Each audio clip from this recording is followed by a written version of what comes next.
Hi ಎಲ್ಲ ವಿದ್ಯಾರ್ಥಿಗಳಿಗೆ education Karnataka ಚಾನಲ್ಗೆ ಸ್ವಾಗತ. ನಮ್ಮ ರಾಜ್ಯದಾದ್ಯಂತ ನಾಳೆ KCET ಎಕ್ಸಾಮ್ ನಡೀತಾ ಇದೆ. ಈಗ KCET ಎಕ್ಸಾಮ್ ಬಗ್ಗೆ ವಿದ್ಯಾರ್ಥಿಗಳು ಹಲವಾರು ಪ್ರಶ್ನೆಗಳನ್ನ ಕೇಳಿದ್ರು, ಬಹಳ ಮೊದಲೇ ಕೇಳಿದ್ರು.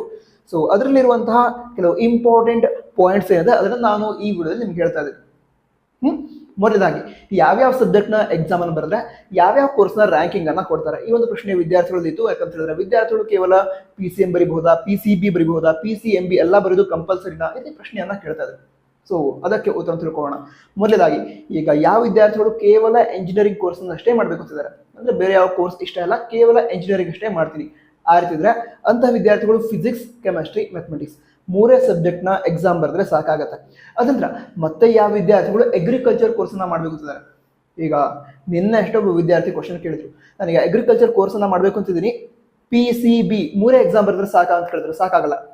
ನೀವೀಗ BSc ಅಗ್ರಿಕಲ್ಚರ್ ಕೋರ್ಸ್ ಮಾಡಬೇಕು ಅಂತ ಹೇಳಿದ್ರೆ ಫಿಸಿಕ್ಸ್, ಕೆಮಿಸ್ಟ್ರಿ, ಮ್ಯಾಥಮೆಟಿಕ್ಸ್, ಬಯಾಲಜಿ 4 ವಿಷಯದ ಎಕ್ಸಾಮ್ ಅನ್ನು ನೀವು KCET ಅಲ್ಲಿ ಬರೀಬೇಕು. ಅಕಸ್ಮಾತ್ ಬರಲಿಲ್ಲ ಅಂತಂದ್ರೆ ಅಗ್ರಿಕಲ್ಚರ್ ರ್ಯಾಂಕಿಂಗ್ ಅನೌನ್ಸ್ ಆಗಲ್ಲ. ಅದಕ್ಕೋಸ್ಕರ ಅದಂತರ BSc ನರ್ಸಿಂಗ್ ಕೋರ್ಸ್ ಅನ್ನು ಯಾವ ವಿದ್ಯಾರ್ಥಿಗಳು ಮಾಡ್ಬೇಕು ಅಂತಿದ್ದೀರಾ, ಅವರು KCET ಅಲ್ಲಿ ಫಿಸಿಕ್ಸ್, ಕೆಮಿಸ್ಟ್ರಿ ಹಾಗೆ ಬಯಾಲಜಿ ಈ 3 ವಿಷಯದ ಎಕ್ಸಾಮ್ ಅನ್ನ ಬರೀಲೇಬೇಕು. ಆ 3 ವಿಷಯದ ಎಕ್ಸಾಮ್ ಅನ್ನ ಬರೆದ್ರೆ ಮಾತ್ರ BSc ನರ್ಸಿಂಗ್ ರ್ಯಾಂಕಿಂಗ್ ಅನ್ನ ಅನೌನ್ಸ್ ಮಾಡ್ತಾರೆ. ಅದಂತರ ಮತ್ತು ಕೆಲವು ವಿದ್ಯಾರ್ಥಿಗಳು ಈಗ ಎಕ್ಸಾಮ್ಗೆ ನಾವು ಕಲರ್ ಡ್ರೆಸ್ ಅನ್ನ ಹಾಕೊಂಡು ಹೋಗಬಹುದಾ ಅಥವಾ ಕಾಲೇಜ್ ಯೂನಿಫಾರ್ಮೇ ಹಾಕೊಂಡು ಹೋಗ್ಬೇಕಾ ಅಂತ ಕೇಳ್ತಾರೆ. ಸೊ ಕಾಲೇಜ್ ಯೂನಿಫಾರ್ಮ್ ಅನ್ನೇ ಹಾಕೊಂಡು ಹೋಗ್ಬೇಕು ಅಂತ ಏನು ರೂಲ್ಸ್ ಇಲ್ಲ. ಬಟ್ ರೂಲ್ಸ್ ಇರೋದು ಏನು ಅಂತ ಹೇಳಿದ್ರೆ ಫುಲ್ ಸ್ಲೀವ್ ಇರಬಾರ್ದು, ಹಾಫ್ ಸ್ಲೀವ್ ಇರಬೇಕು ಅಂತ ಹೇಳಿರೋದು. ನೀವೀಗ ಅಕಸ್ಮಾತ್ ಯೂನಿಫಾರ್ಮ್ ಅನ್ನ ಹಾಕಿಕೊಂಡು ಹೋಗ್ಬೇಕು ಅಂತ ಹೇಳಿದ್ರೆ ನಿಮ್ಮ ಕಾಲೇಜಲ್ಲಿ ಹಾಫ್ ಸ್ಲೀವ್ ಇರುವಂತಹ ಯೂನಿಫಾರ್ಮ್ ಇದ್ರೆ ಅದನ್ನ ಹಾಕೊಂಡು ಹೋಗ್ಬೋದು, ಏನು ಪ್ರಾಬ್ಲಮ್ ಇಲ್ಲ. ಬಟ್ ರೂಲ್ಸ್ ಏನಿಲ್ಲ, ಯೂನಿಫಾರ್ಮೇ ಬೇಕು ಅಂತ. ನೀವು ಕಲರ್ ಡ್ರೆಸ್ ಬೇಕಿದ್ರೆ ಅದನ್ನು ಕೂಡ ಧರಿಸ್ಕೊಂಡು ಹೋಗ್ಬೋದು, ಟಿ ಶರ್ಟ್ ಕೂಡ ಅಲಾವ್ ಇದೆ, ಬಟ್ ಅದೇ ಹಾಫ್ ಸ್ಲೀವ್ ಆಗಿರ್ಬೇಕು. ನಂತರ ತುಂಬಾ ಪ್ರಿಂಟ್ ಇರುವಂತಹ ಡ್ರೆಸ್ಸಸ್ ಅನ್ನ ಹಾಕಿಕೊಂಡು ಹೋಗ್ಬೇಡಿ, ಯಾಕಂತ ಹೇಳಿದ್ರೆ ಅದೇ ಈಗ ಏನು ಚೆಕಿಂಗ್ ಸಂದರ್ಭದಲ್ಲಿ ಏನು ಪ್ರಾಬ್ಲಮ್ ಆಗಬಾರ್ದು, ಅದಕ್ಕೋಸ್ಕರ ಸೊ ಹಾಫ್ ಸ್ಲೀವ್ ಇರುವಂತಹ ಶರ್ಟ್, ಅದ್ರ ಮೇಲೆ ತುಂಬಾ ಪ್ರಿಂಟ್ ಇರಬಾರ್ದು, ಪ್ಲೇನ್ ಇರುವಂತಹ ಅಂದ್ರೆ ಪ್ಲೇನ್ ಶರ್ಟ್ ಇರುತ್ತಲ್ವಾ, ಸೊ ಆ ರೀತಿ ಡ್ರೆಸ್ಸಸ್ ಅನ್ನ ಧರಿಸಬಹುದು. ನಂತರ ಮತ್ತೆ ಕೆಲವು ವಿದ್ಯಾರ್ಥಿಗಳು ಎಕ್ಸಾಮ್ಗೆ ಎಷ್ಟು ಬೇಗ ಹೋಗ್ಬೇಕು ನಾನು ಅಂತ ಕೇಳ್ತಾ ಇದ್ರು. ಸೊ ನೀವೊಂದು ಅದೇ ಎಷ್ಟು 50 ಮಿನಿಟ್ಸ್ ಟು 1 hour ಅಷ್ಟು ಟೈಮ್ ಇಟ್ಕೊಂಡು ಹೋಗಿರಿ. ನಂತರ ಅಲ್ಲಿ ನಿಮ್ಮ ಎಕ್ಸಾಮ್ ಹಾಲ್ ಯಾವುದು ಅದನ್ನು ಚೆಕ್ ಮಾಡೋದಿರುತ್ತೆ. ಅದಂತರ ನಿಮ್ಮ ID ಪ್ರೂಫ್ ಅನ್ನೆಲ್ಲ ಚೆಕ್ ಮಾಡಿ ಅದರ ನಂತರ ಎಕ್ಸಾಮ್ ಹಾಲ್ ಒಳಗಡೆ ಎಂಟರ್ ಆಗೋದಕ್ಕೆ ಬಿಡ್ತಾರೆ. ಸೊ ಸ್ವಲ್ಪ ಬೇಗ ಪ್ರೆಸೆಂಟ್ ಇರಿ, ಓಕೆನಾ.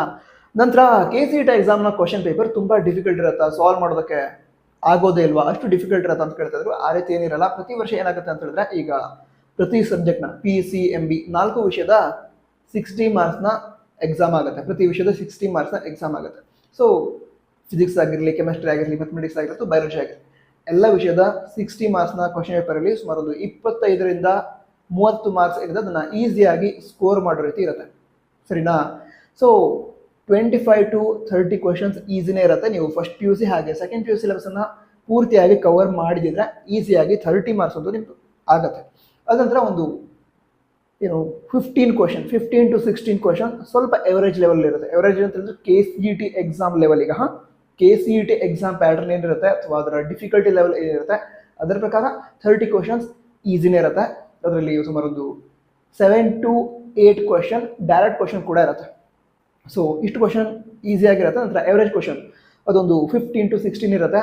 ಅದರ ನಂತರ ಸ್ವಲ್ಪ ಕ್ವಶನ್ ತುಂಬ ಡಿಫಿಕಲ್ಟ್ ಇರೋದು ಇರುತ್ತೆ, ಸರಿನಾ. ತುಂಬ ಡಿಫಿಕಲ್ಟ್ ಅಂತ ಒಂದು 4 to 5 ಕ್ವಶನ್ಸ್ ಅಥವಾ ಅರೌಂಡ್ 6 to 7 ಕ್ವಶನ್ ಕೂಡ ಕೆಲವೊಮ್ಮೆ ತುಂಬ ಡಿಫಿಕಲ್ಟ್ ಬರುತ್ತೆ.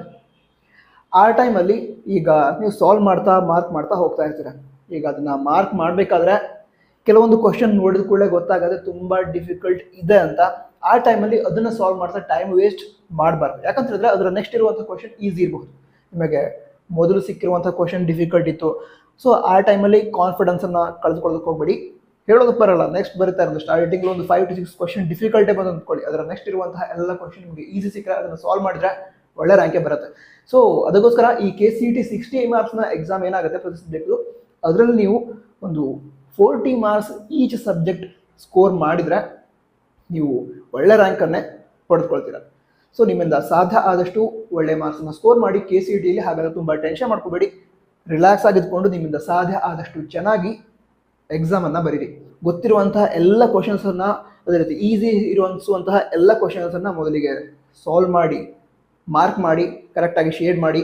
ಅದಂತರ ಎಕ್ಸಾಮ್ ಮುಗಿಯೋದಕ್ಕಿಂತ 5 ಮಿನಿಟ್ಸ್ ಮೊದಲು ಒಂದು ಬೆಲ್ ಹಾಕ್ತಾರೆ, ಸರಿನಾ.